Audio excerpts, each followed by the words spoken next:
na visão de vocês duas, quais são os primeiros sinais de alerta que muitas pessoas ignoram quando o assunto é saúde mental? Tornos. Existem vários. Então, se a gente fosse elencar aqui, né, a gente teria uma diversidade. E a raiz deles também. Buscar terapia também tá ficando, assim, muito comum, né? E isso a gente fala com muita felicidade, porque cada vez mais as pessoas estão tomando essa consciência de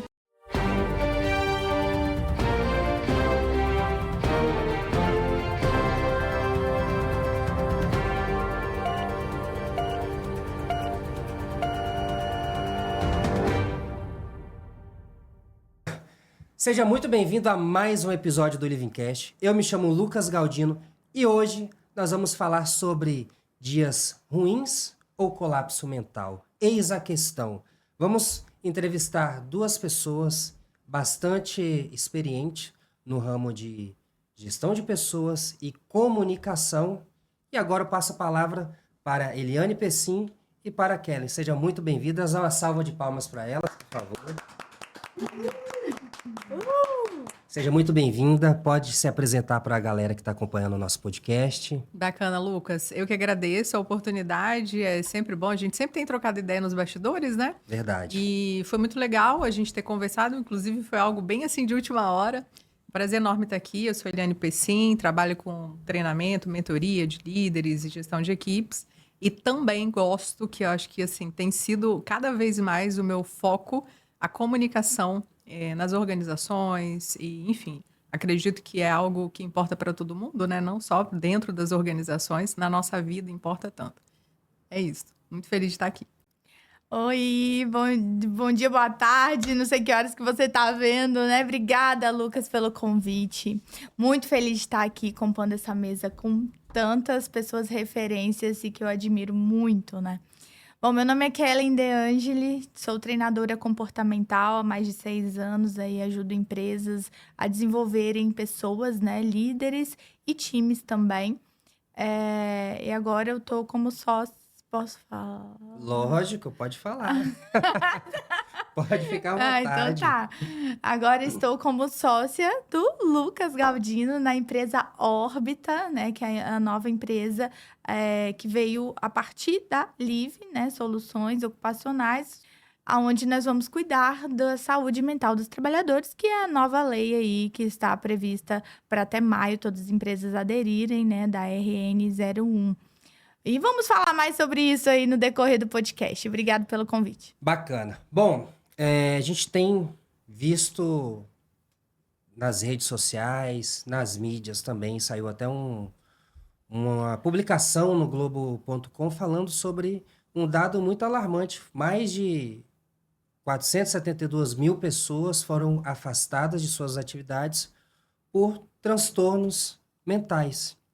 Esse é um tema muito urgente, mas eu gostaria de saber de vocês, na visão de vocês duas, o que diferencia um dia ruim, que nós temos dias ruins, não é fácil, né? Principalmente no cenário atual que a gente vive, alta do dólar, inflação pipocando e tudo mais. Como que eu consigo diferenciar um dia ruim de um colapso mental, na visão de vocês? Maravilha. Bom, dias ruins, realmente todos nós temos, e tem gente que fala assim: ah, você trabalha com comportamento humano, para você é mais fácil. Não é, não. Você acha que é mais fácil? Não é, não. A diferença é que nós temos ferramentas, desenvolvemos ferramentas, né, através dos estudos, dos cursos que fizemos. Então, a gente consegue rapidamente sair de um buraco mais fácil, vamos dizer assim, né? E a questão que eu acredito, assim, de diferenciar quando a pessoa, ela tá num dia ruim ou se é um colapso mental, dias ruins vão acontecer e geralmente são pontuais, né? É normal ali uma segunda-feira, geralmente as pessoas brincam com a segunda-feira, né? Segunda-feira talvez acordar um pouco mais indisposto, dias pontuais. Agora, se a pessoa tem como uma recorrência de vida, acordar murmurando, ó céus, ó vida, nada dá certo pra mim, ai, mais um dia, ai, tem que trabalhar, ai, que saco. Então, se isso passa a ser uma rotina, aí já não é um dia ruim. Isso daí já é como eu disse, uma rotina. A pessoa, ela já tá... Para ela, aquilo já é tão normal que ela faz aquilo com uma naturalidade e ela vai fazer de automático e vai fazendo cada vez mais. Então, é importante a pessoa perceber que, às vezes, ela entra, né, num modo automático, vira um vício emocional depois, e aí ela tem um pouco mais de dificuldade de sair, que a gente sabe que quanto mais fazemos aquilo, né, mais aquilo volta, né, pra gente. Eu também sou terapeuta, então...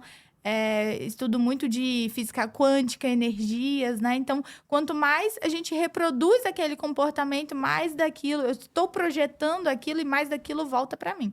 Então, é importante a gente entender isso, se é esporádico ou todo dia uma constância, né? Falando nisso, o nosso cérebro, ele adora poupar energia. Então, Sim, como que foi a gente feito pra poupa isso. energia? Através de repetição. Você vai tendo um comportamento ruim ou bom, e você vai ficando bom em ser ruim ou em ser bom. Isso aí. E a gente precisa da autorreflexão para a gente saber para qual caminho a gente está tendendo a ir. E é aí que mora o grande perigo. Verdade. Você dê essa olhada. Existem essas situações que a gente fala dos padrões, né, de repetição que você citou, e que realmente é o que a gente, às vezes, a gente traz essas questões à tona para explicar sobre resultado. A gente fala muito isso, né? Mas a pessoa fala assim, por que eu não consigo? Por que tantas pessoas conseguem isso e para mim talvez seja tão difícil? Mesmo que isso esteja um pouquinho fora do que a gente vai falar, mas percebe que os padrões de comportamento, eles podem trazer tanto questões para adoecer um indivíduo, quanto ele também pode levar uma pessoa a não conseguir um determinado resultado. Então, é tão sério, porque isso pode afastar a pessoa daquilo que importa tanto para ela. Ter menos saúde e ter menos resultado. Sim, verdade. Falando nessa questão também, que é o tema central do nosso episódio, e pegando um gancho com a primeira pergunta que eu fiz, na visão de vocês duas, quais são os primeiros sinais de alerta que muitas pessoas ignoram quando o assunto é saúde mental? Legal. Assim, isso vem mudando muito, mas, sei lá, 5 anos atrás, o pessoal falava que, cuidar de saúde mental, você já tá doido, você já tá, assim, no nível que você tem que, né, psiquiatra.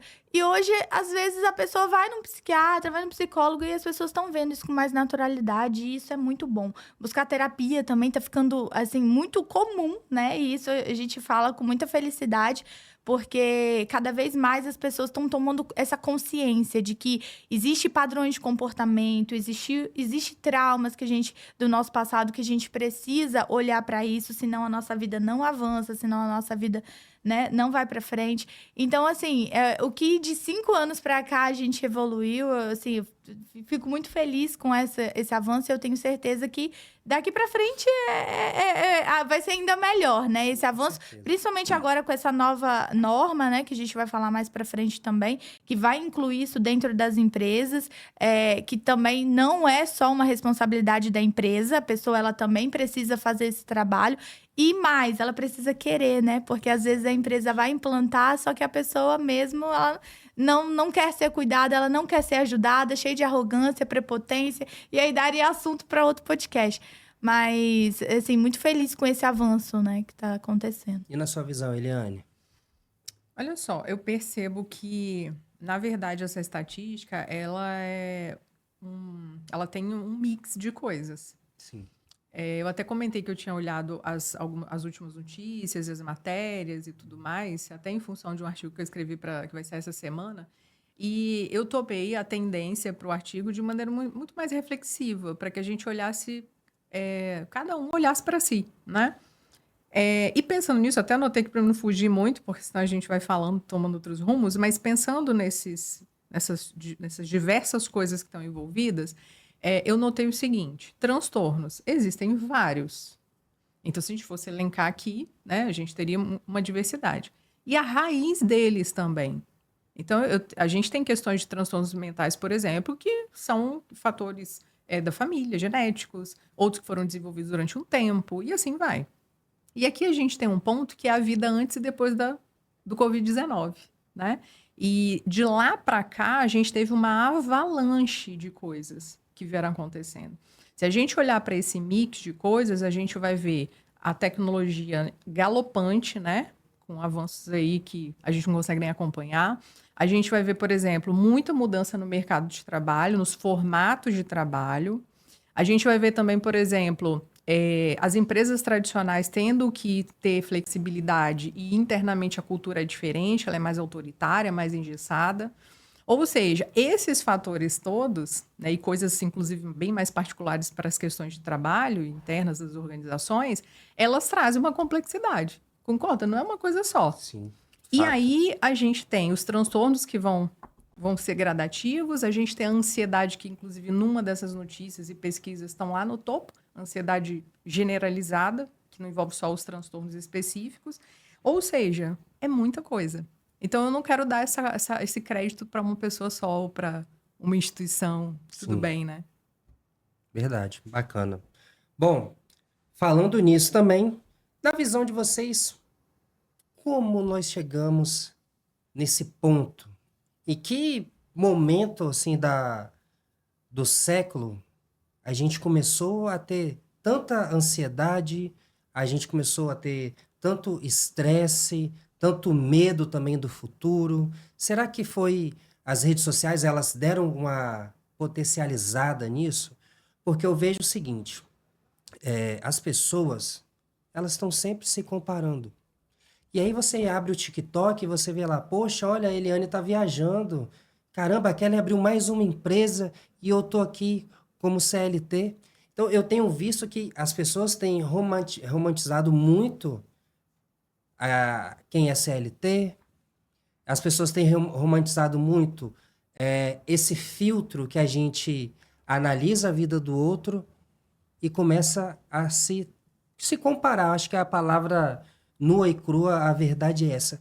Será que está faltando um pouco mais de um autocuidado relacionado às redes sociais? E isso acaba levando vários problemas, não só para dentro dos relacionamentos familiares, mas também para dentro dos relacionamentos corporativos? O que vocês acham? Nossa, legal. Posso ir? Eu vou fazer uma pequena consideração. Te dou a palavra, Ok, Kelly. tranquilo. Então, eu vejo que nesses últimos anos, como eu disse, eu acredito que foi uma desestruturação. A gente está remodelando algumas coisas. As coisas estão em movimento ainda. A vida na sociedade mudou muito, né? E você citou aí, por exemplo, a rede social. A gente tem uma vitrine de bem-estar geral e de vida maravilhosa e sorridente o tempo inteiro. Quando a gente passa a fazer esse movimento que você citou também, do eu me comparo com alguém, é totalmente inadequado e desregularizado, porque a gente não é igual a ninguém. A gente tem contextos diferentes, histórias diferentes. Levando isso em consideração, você concorda que a busca por aquilo que é o melhor, que às vezes o melhor para você é diferente para mim, é para ela, se torna muito desregrado, mas a gente tenta igualar isso o tempo todo. Exatamente. Então, isso gera o quê? Um sentimento de insatisfação constante. Nada mais é legal. Eu ficar sentado com a minha família na grama. Hoje você vê que adolescente que gosta de fazer isso. É verdade. Né, não? Então, óbvio, não tem nada contra os adolescentes. Mas a gente falar sobre o que é o bem-estar, o que é uma satisfação temporária, ninguém sabe mais. Por quê? Porque tudo tem que ser muito rápido. Esses dias, Foi eu relativo, fiz uma né? pergunta para uma pessoa, eu falei assim, fulano, quem é você? E o cara, ele ficou paralisado, ele não soube me responder, porque eu acho que a gente vai acabando perdendo a nossa identidade ao longo do processo, que a gente não consegue nem se reconhecer mais. E tudo isso do dia a dia, aquela correria, que a gente não consegue mais parar para conversar.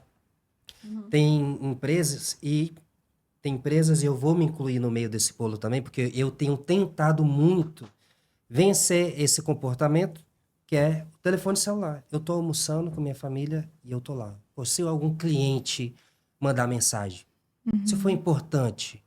Então, o telefone me traz uma ansiedade muito grande. Então, eu sempre uso o smartwatch, eu não estou usando hoje porque eu não quero ficar ansioso. Eu só uso quando eu vou para academia. Agora eu estou fazendo alguma refeição com minha família, eu deixo o telefone em outro cômodo.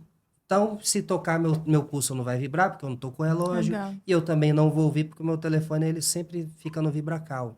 Legal. Então, acho que são esses pequenos detalhes que a gente precisa perceber também, baseado nesse gancho aí que a Eliane falou para nós. Perfeito. E pegando esse gancho, me fez lembrar, eu tenho uma amiga que ela estava no trabalho e foi afastada depois que ela ganhou neném. Aconteceu algumas coisas de cargo com ela que, assim, abalou muito o psicológico dela. E ela teve que ser afastada. A empresa, né, afastou, colocou com acompanhamento tudo certinho. E uma das primeiras coisas que eu não lembro se foi psicólogo ou se foi o que toma remédio, o que eu acabei de falar, o psiquiatra. Não lembro qual que foi o profissional, mas enfim, o profissional que estava acompanhando foi a primeira coisa que falou: desinstala redes sociais do seu celular. Então, assim, de fato, particularmente eu, não vejo stories de quase ninguém. É muito, muito raro.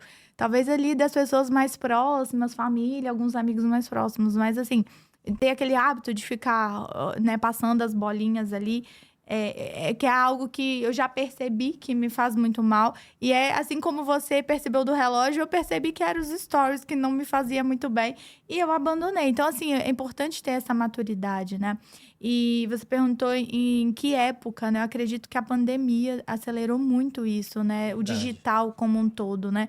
Foi muito bom, claro, a gente avançou muito em forma de tecnologia, mas todo ônus tem um bônus, todo bônus tem um ônus aí, né? Então eu acho que o ônus disso foi essa ansiedade e esse vício em tela. Verdade. Eu fiz um artigo alguns meses atrás, eu escrevi um artigo, que era o seguinte: teve uma instituição norte-americana que ela fez um estudo com os trabalhadores, perguntando: quem impacta mais na sua saúde mental?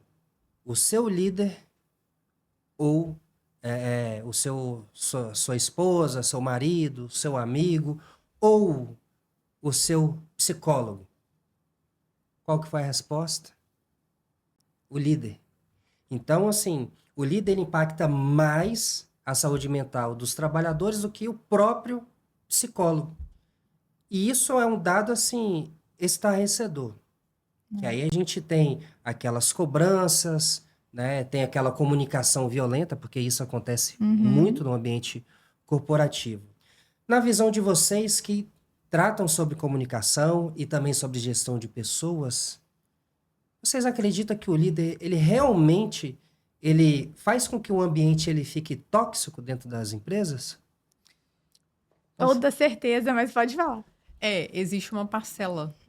Por que a gente pode considerar que isso tem um peso grande? Eu não saberia especificar o tamanho dele, mas vamos pensar o seguinte: dentro de uma empresa é um ambiente que deve ter ou tem o tempo todo muito controle, né? Esses controles, eles não são controles que fazem com que tudo ande exatamente como tem que ser. Então, esses controles, essas normativas e as regras, né, as regras de conduta, elas têm que existir porque é necessário, até porque essa instituição ela foi feita para lucrar. Ela não tem emoção nenhuma. Então, eu preciso de pessoas na frente dos negócios que sejam mais racionais, que tenham uma clareza na tomada de decisão. Só que isso é diferente de ser uma pessoa que trata os outros infringindo regras ou as normas de conduta que talvez para aquela atividade, quando eu vou liderar outros, eu preciso considerar muito mais para mim. Então, por exemplo, se eu vou comunicar com alguém e eu não me preparo antes, a responsabilidade é minha. Se eu, de repente, estou passando por um problema pessoal e não estou conseguindo controlar minha emoção direito, e aí, de repente, isso vai, né? Porque a gente não tem como te separar, né? Eu vou entrar agora e vou passar daquela porta e me separo. E eu não faço um preparo, eu talvez não comunico se é algo específico devido às pessoas que precisam saber, eu estou sendo irresponsável. Porque na minha comunicação isso vai aparecer. Então, com certeza, o líder ele tem uma responsabilidade sim. Por quê? Porque ele tem a voz para poder comandar o outro. Então, ele precisa, em primeira mão, sim, ajustar essas regras de conduta para ele primeiro. Perfeito. Eu vejo, assim, muito, talvez, esse medo, né, que constatou aí nessa pesquisa, Lucas, porque, assim, se a gente for parar para pensar, por que que o líder impacta tanto, né? O líder que tem essa autoridade. Então, pode mandar embora, pode, né, dispensar a pessoa. E aí, às vezes, ela vai trabalhar ali por não ter um líder, né, com autorresponsabilidade, com inteligência emocional, com uma boa comunicação, que se trabalhe, que procure melhorar como pessoa para ser um líder melhor, enfim. E aí a pessoa ela vai trabalhar tensa, né? Ela já chega naquela tensão, tudo que ela vai fazer, será que eu vou ser mandada embora? E aí eu vou ficar sem dinheiro, que vai afetar minha família, que vai. Então, acredito que esse é o papel da liderança, por isso que talvez as pessoas, né, têm mais medo ali do líder do que até o próprio psicólogo influenciar na saúde mental. Verdade. E falando dessa questão da liderança, a gente entra num viés importante dentro das empresas e até mesmo no nosso relacionamento enquanto sociedade, que é a comunicação. Comunicação, ela é muito importante, não só quando você se comunica demais, quando tem muitos elementos comunicativos, isso pode ser um problema, e quando a falta dele é um problema maior. Eu fiz algumas entrevistas com alguns trabalhadores recentemente, e o trabalhador, eu tenho percebido que ele não quer salário. Salário é importante? Lógico que é, para todas as pessoas. Mas as pessoas, elas querem ser tratadas como gente. Simples assim. E aí eu fico abismado que é tão simples você dar um feedback para uma pessoa, você se comunicar, e os trabalhadores, eles estão sentindo falta disso. Até que ponto a falta de comunicação ela pode ser prejudicial não só para a produtividade da empresa, mas também para o relacionamento interpessoal entre os gestores e também entre os trabalhadores. Posso? Pode O que ficar à acontece? Seriam muitas considerações. Vamos lá, vamos pontuar algumas coisas. Quando a gente está num modo de responsabilidade com os outros, e aí vamos falar, o líder, o gestor, ele precisa de ferramentas de gestão. Assim como qualquer área de um negócio, para pessoas a gente tem isso. Só que para ele usar uma ferramenta, vamos pensar em qualquer trabalhador, sei lá, um mestre de obras, tal. Antes dele ir lá fazer, né, executar, ele precisa entender sobre aquela ferramenta, precisa conhecer a ferramenta. Senão ele pode até quebrar, fazer um mau uso, não é assim? Sim. Então, ao meu ver, dentro dessa responsabilidade da comunicação, partindo aí do líder, ele precisa entender primeiro como ele comunica. Como é que ele lidera? Qual é o jeito que as pessoas observam essa comunicação? Porque por que eu preciso entender da comunicação? Porque se eu acho que as pessoas entendem o que eu estou falando, eu não tenho uma certeza. Então, assim, como que eu comunico? A gente trabalha muito essa questão do mapa comunicacional do profissional, exatamente para que ele tenha essa clareza. Então quer dizer que eu comunico dessa maneira. E aí, para eu ser mais assertiva, eu não gosto muito dessa palavra, tá? Eu também não. Para eu ser mais adequado ao meu papel, a essa situação, a esse evento, como é que eu faço aqui? Eu sou mais introspecto, eu falo mais, eu sou mais sorridente. Então, qual é a mensagem que eu estou passando? Falando nisso aí, tem a ONP, que a gente faz parte do grupo de network, né? Um grupo muito bacana. Então, se você não faz parte de um grupo de network, vem para a ANP. E aí, quem me conhece a fundo assim, sabe que para aquelas pessoas que fazem parte do meu dia a dia, do meu círculo de amizades, eu sou tranquilo, eu sou um cara que brinca, eu sou muito extrovertido. E para aquelas pessoas que eu não conheço, eu tenho essa barreira. Então, eu cheguei no meio da reunião e falei, pessoal, é o seguinte, eu não chamo vocês para a CP, que é a conexão Com parceiro. com parceiro, né? Porque eu tenho essa dificuldade de chegar assim e falar, olha, vamos fazer uma CP e tal. E aí eu quebrei o gelo. Ou seja, às vezes a pessoa me vê lá no meu canto e pensa assim, aquele cara é metido e tal, mas não, é porque eu realmente sou assim. E aí, naquela semana, eu marquei várias reuniões, conheci pessoas maravilhosas. Então, isso é muito importante, até porque o que é óbvio para o Lucas não é óbvio para a Eliane, e nem é óbvio para a Kelly, e nem também para o nosso diretor artístico que está ali nos bastidores. Exatamente. E isso importa muito. Você sabe que, eu não sei se eu vou entrar e daí você pode me trazer de novo, mas uma das coisas que eu gosto e que eu acredito é a gente trabalhar num modelo. Agora eu acho que já é, assim, é uma necessidade a gente trabalhar num modelo mais próximo do pessoal, do que é personalizado nesse sentido, né?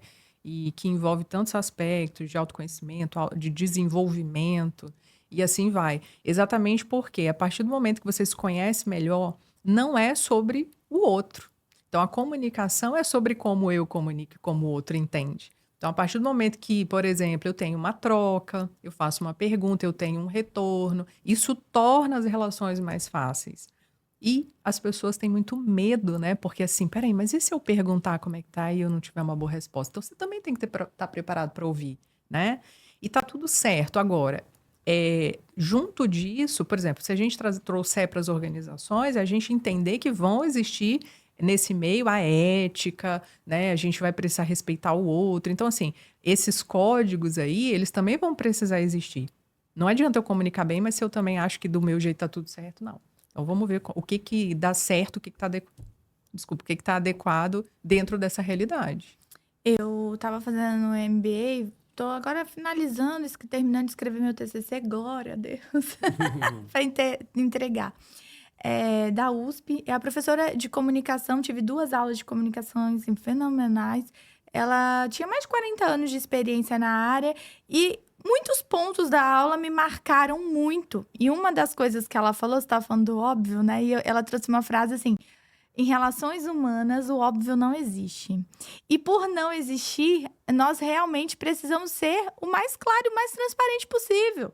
E aí, a gente entende de perfil comportamental também, a gente sabe que tem aquelas pessoas que elas naturalmente são mais aceleradas. Às vezes ela tá aqui falando na cabeça dela, achando que a outra pessoa vai saber e que já resolveu, mas ela não expressou, né? Ela pensou acelerado.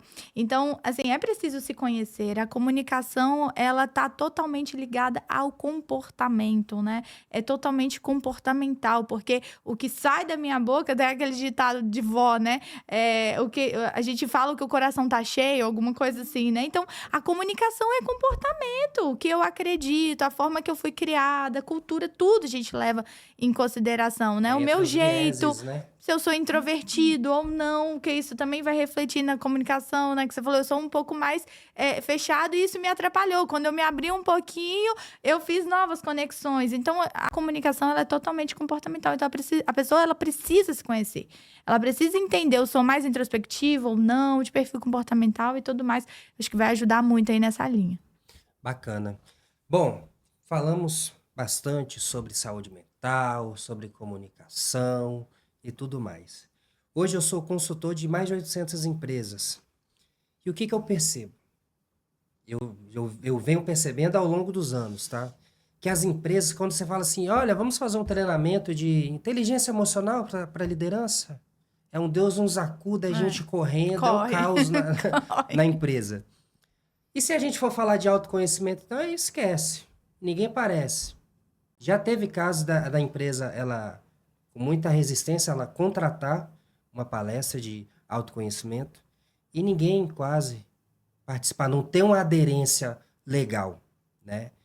Agora, com essa mudança na NR1, né? A mudança é agora, mas a NR17 há muito tempo ela já fala de fatores psicofisiológicos dos trabalhadores, aí entra as questões ergonômicas e também a psique. Então, esse assunto não é de agora, esse assunto é de muito e muito tempo atrás. Só que agora tem uma nova vertente legal, vamos falar assim, que as empresas elas vão ter que começar a abrir as portas para psicólogo, psicanalista, psicoterapeutas, para coach, etc. Até porque, assim, muitos dos problemas mentais dos trabalhadores, eles não acontecem dentro da empresa, eles acontecem fora. A empresa, ela pode potencializar. E aí entra, até que ponto treinamento de inteligência emocional, autoconhecimento, ele pode sim evitar um colapso generalizado dentro das empresas? Na minha percepção, seria a partir de um princípio, né? Então, por exemplo, conscientização, você acabou de dizer, né? Hoje tem se tornado mais mandatório exatamente por conta desse alarmante número que a gente tem visto, enfim, mesmo que decorrente de tantas outras coisas, não é só de um fator de trabalho, mas eu penso que é a conscientização. E aí a gente fala nas empresas, por exemplo, que os gestores, líderes, quem está ali nas cabeças, precisam se conscientizar. Se isso vai ser de uma forma tranquila e suave ou não, aí já é outra coisa. Exatamente. Né? Até porque se a empresa começa a criar essa cultura interna, isso daí vai ser, né? O nome já diz, é uma cultura, todo mundo, ou pelo menos a grande massa, vai aderindo, porque as pessoas vão conseguindo entender os benefícios. Né? Talvez uns entendem mais pelo lado profissional, outros talvez vão ter ganhos pessoais naquele momento, e assim vai. Até uniformizar um pouco mais as mentes. E essa questão de cultura, eu sempre falo, eu vou falar para você que está aqui nos assistindo ou você que está nos ouvindo, quando a gente fala de cultura corporativa, ela é como você for lavar a escada da sua casa. Você não começa de baixo para cima. Pelo menos eu nunca vi alguém lavar a escada assim. A gente começa de cima para baixo. Então a gente vai começar com a alta diretoria, com os gestores, supervisores, coordenadores, até chegar no trabalhador. Porque se o trabalhador ele vê que o chefe dele ele não está utilizando um EPI, ou ele está tendo uma comunicação agressiva, a gente acaba dando brecha para que o outro faça isso também. E é aí que entra a questão da inteligência emocional. E falando de inteligência emocional, quando a gente fala sobre essa palavra, que até é uma palavra bonita, mas que poucas pessoas conseguem ter um impacto, saber o impacto dela. Inteligência emocional nada mais é do que eu controlar as minhas reações contra eventos externos. Eu não vou deixar de sentir raiva, não vou deixar de ficar triste, porque são coisas inerentes a nós seres humanos. Mas eu tenho como reagir àquilo. Eu ficava muito estressado no trânsito. Hoje o trânsito me irrita bem menos, porque eu não tenho poder sobre isso. Minha psicóloga, ela sempre fala comigo o seguinte: Lucas, você não pode obrigar o cavalo a beber água. A gente deixa a água ali e quando ele sentir sede, ele vai beber. Inteligência emocional, a grosso modo, é exatamente isso. Quer fazer alguma contribuição, Kelly, sobre o assunto? Nossa, você falou em relação a treinamentos para a empresa, né? Eu já dei muitos treinamentos para ponta, para o operacional. E que, assim, o operacional, né? O pessoal, tipo, nossa, esse treinamento é para a vida, é incrível.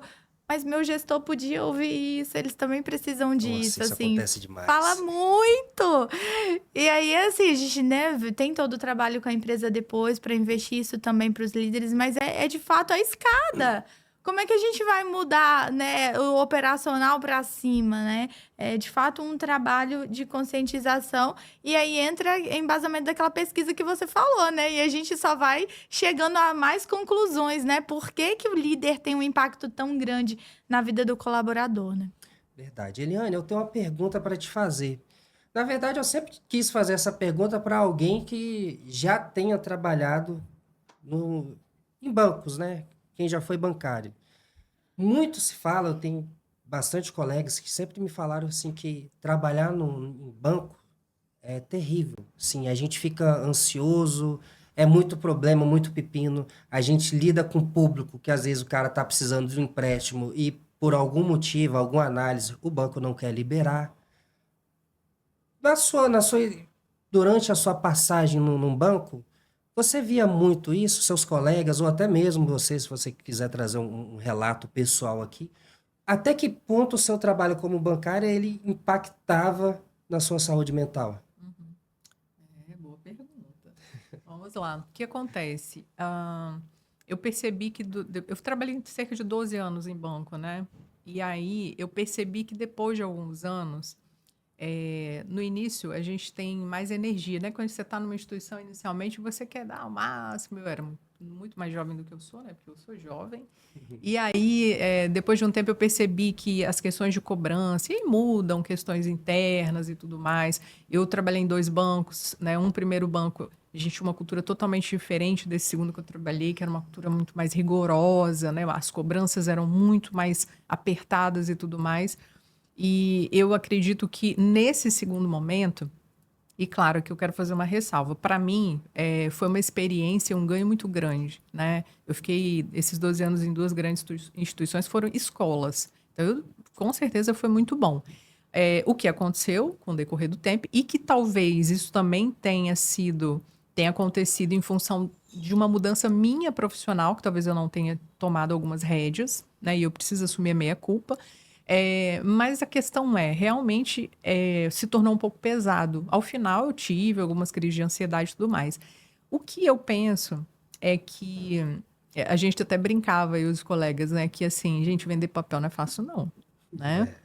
E quando a gente trabalha, né, num setor que é esse, por exemplo, onde você vai atender classes muito distintas, diferentes, com necessidades que vêm, por exemplo, onde você precisa negociar aquela necessidade do cliente em função também da sua necessidade, a gente entra numa seara complicada.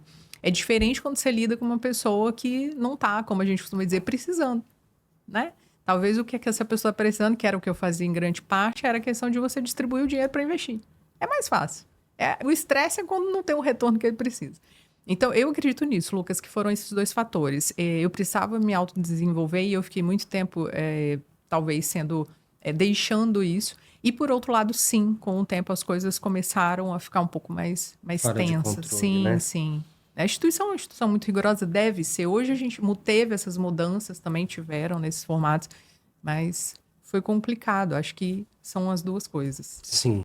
E você, Kelly, já teve alguma experiência do tipo? Já. Quer falar aqui para os Já nossos sim. Eu trabalhei numa ouvintes? instituição de empréstimos, mas que ela era denominada como um banco, né? O contrato estava tudo escrito como um banco, então é muito parecida a política. A gente só fazia empréstimo. E assim, foi a época da minha vida. Eu também era bem mais nova, mas eu sou jovem também. Mas foi uma época da minha vida, assim, onde eu não tinha muito autoconhecimento. Então, assim, eu não sabia muito, não me conhecia. E por esse motivo, a pressão foi muito maior. Eu não tinha boca para falar não, para me impor. Eu não sabia os meus limites. E foi a época que eu fiquei mais doente, sem motivo, entre aspas. Ia pro hospital, tomar soro, fraca, caindo, desmaiando. E fazia exame e não tinha nada. Ai, como é assim? É possível isso, né? E aí depois, com autoconhecimento, hoje eu percebo o que realmente era emocional, era totalmente emocional. Então, assim, me afetou num ponto de ir para o hospital. E minha mãe falava, você nunca foi de ir para o hospital, você tá indo, assim, numa frequência muito grande, o que tá acontecendo? Então, de fato... E, assim, é triste saber que tem muitos brasileiros por aí vivendo nessa situação, né? A questão a pessoa ela precisa despertar e saber que existe um outro lado, né? E ela tá vivendo essa realidade, mas se ela quiser, ela consegue mudar essa realidade, né? E eu tô falando assim, se quiser, existem muitos meios. Ela não precisa ter dinheiro para pagar um psicólogo, para pagar uma terapia, Gente, tem mais conteúdos disponíveis do que o YouTube. Eu aprendo muita coisa no YouTube. Tem coisas muito densas ali, gratuitas, né? Então, acho que um livro tem muito conteúdo que pode Falando ajudar. nessa questão de realidade específica, eu tenho uma amiga pessoal, converso muito com ela, menina nova, que, tipo assim, o trabalho faz mal para ela. Já falei para ela. Falei, olha, seu trabalho tá te fazendo mal. Você precisa sair desse trabalho. O trabalho parece uma areia movediça que tá puxando ela assim, Nossa.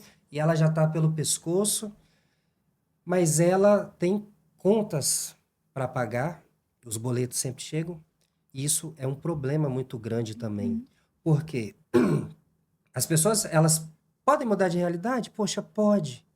Mas às vezes a gente não quer dar o braço a torcer porque eu não quero mudar meu estilo de vida, Uhum. né? Ou, vou um pouquinho mais além.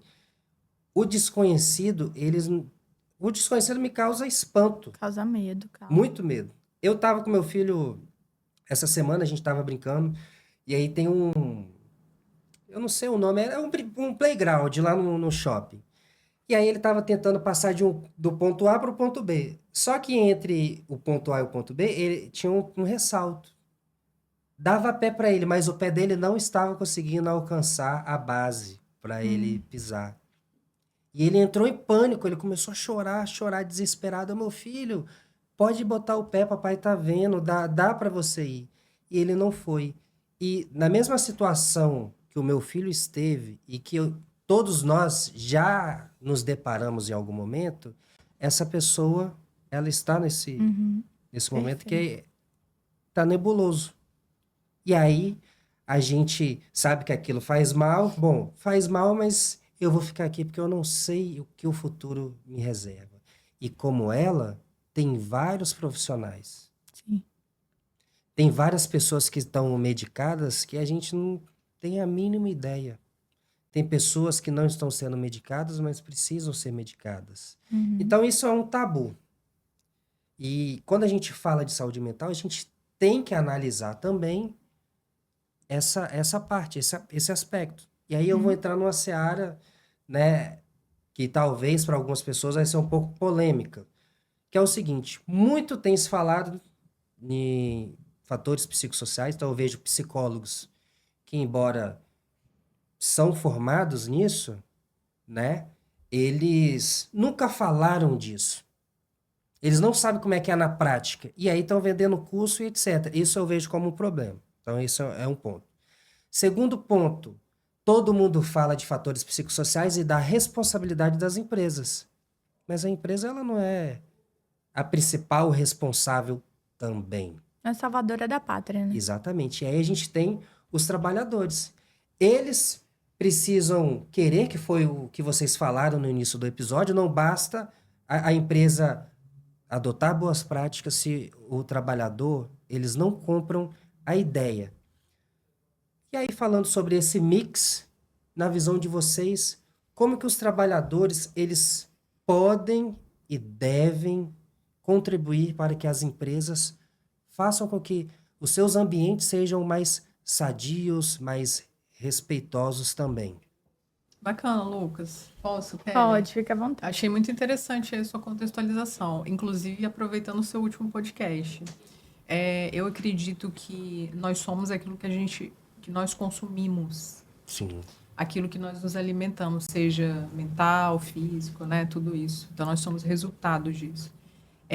Inclusive esse podcast, por exemplo, ele é perfeito para que as pessoas que vão nos ouvir, né, elas possam refletir sobre a realidade delas, né?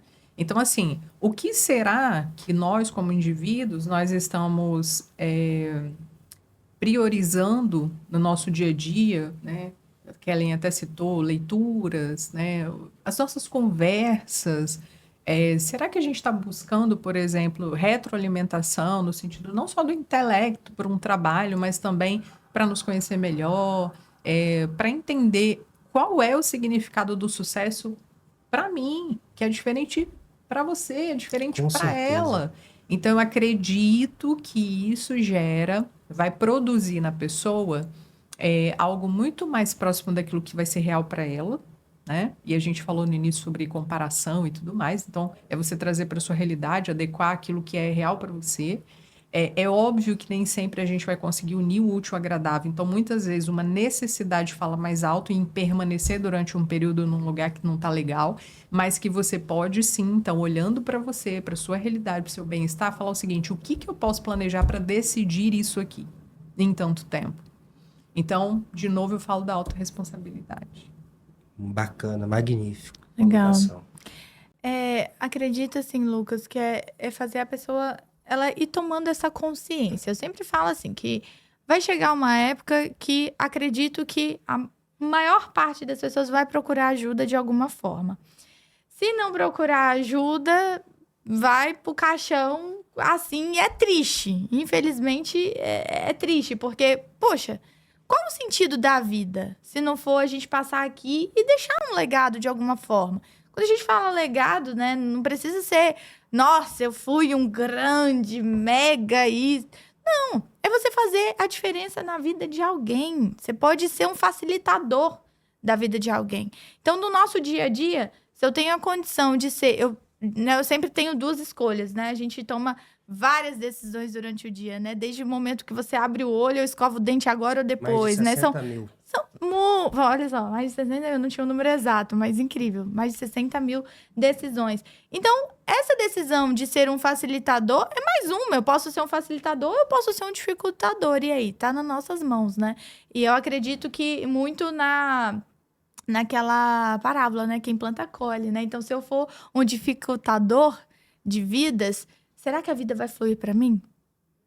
Então, assim, é realmente pensar nessas questões, né, de autorreflexão mesmo, porque quem planta, colhe, gente, não tem... Isso aí é bíblico, né, independente de quem acredita, eu não estou falando que é algo que eu acredito, que vem dando certo para mim, e sempre que acontece alguma coisa, que por algum motivo eu, ali, sem perceber, sem intenção, fiz o bem...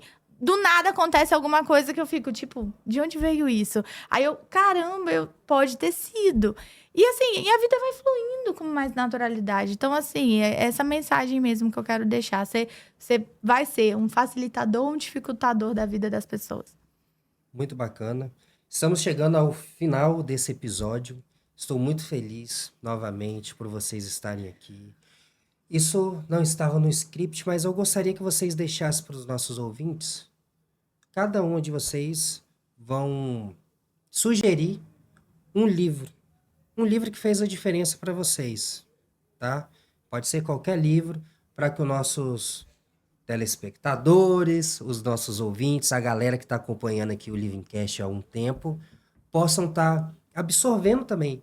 Porque assim, eu olho a Eliane falando, cara, a Eliane traz uma paz, assim, você fica, nossa, você fica até mais leve, assim, admira, ela né? falando. Aí a gente tem a Kelly com aquela potência, aquela energia que ela tem alto astral. E às vezes a pessoa, assim, pode modelar na gente, Sim. tá? Então, esse episódio foi muito bacana. Eu tenho certeza que, de alguma forma, vai impactar positivamente para aquelas pessoas que nos acompanham. Às vezes, o que vocês falaram aqui é tudo que uma pessoa estava precisando ouvir para ela destravar a vida dela e partir para um próximo nível. Verdade. Puxa. Olha, você tocou num ponto que é assim. Eu adoro livros. Esse ano minha meta é ler pelo menos 10. Eu sei que é pouco, né? Mas assim, pouco. Melhor do que um. Eu falando. Não, mas assim, Dentro da nossa correria, as né? referências que eu tenho, na verdade, assim, eu faço muita consulta constante de livros que eu gosto. Mas tem um que você falando me veio, que assim, eu volto nele várias vezes, é um deles, que é a Tríade do Tempo, do Christian Barbosa. Nunca ouvi falar, eu vou até anotar aqui. Tríade pra do mim. tempo. Isso. Também. Tríade do Aham. tempo. Isso. Por que é bacana? Porque como a gente falou aqui sobre saúde mental, tudo isso está dentro da nossa vida, e se a gente olhar, eu queria até fazer essa reflexão bem breve aqui, que é o seguinte, algo que me fez repensar muitas coisas no ano passado foi quando eu ouvi o meu professor falando assim, imagina a sua vida num grande calendário? Imaginou? Então, pensa numa expectativa de vida. Pensou?